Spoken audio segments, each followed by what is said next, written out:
সত্যি মিথ্যা জানি না, তবে আজিকারে যে সমস্ত ফুটেজ আর যেসব রেকর্ডিং বাইরে বেরোচ্ছে, তাতে এটা তো পরিষ্কার বোঝা যাচ্ছে যে ওটা কোনো এক দুদিনের ঘটনা নয়।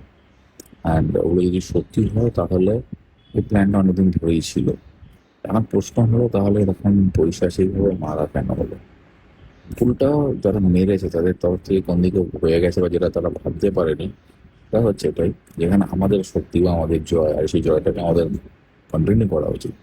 এটা আমি ফিল করছি যে ওরা এইভাবে মেরেছিল কারণ ওরা একটা দৃষ্টান্তমূলক মৃত্যু দিতে চেয়েছিল ওই মেয়েটিকে, যাতে ওই মেয়েটি যে প্রতিবাদ করা শুরু করেছিল বা যে অন্যায়টাকে বুঝে তাকে প্রকাশ করে দেওয়া হয়েছিল, সেটা যেন আর অন্য কেউ সাহস না পায়।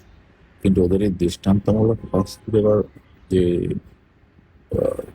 প্রসেস বা যে এটা, সেটা এইভাবে যে জনসমর্থন পেয়ে এটা এত বড় একটা ব্যাপার হয়ে যাবে, এটা ওরা বুঝতে পারে না।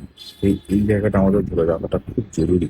তাহলে এদের কিন্তু কোনো শাস্তি হবে না, আমরা এদের একটা দৃষ্টান্তমূলক শাস্তি চাই। এদের এদের পরিবারের লোক এদেরকে ঘৃণা করে বাড়ি থেকে বার করে দেয়। এদের পরিবারের লোকদের বলুক, যারা জানে কারা করেছে, পরিবারের লোক তো নিশ্চয়ই জানে, তাদেরকে বার করে দিক বাড়ি থেকে। এরকম বিশ্বাসকে ঘরে পুষে রেখেছে কেন?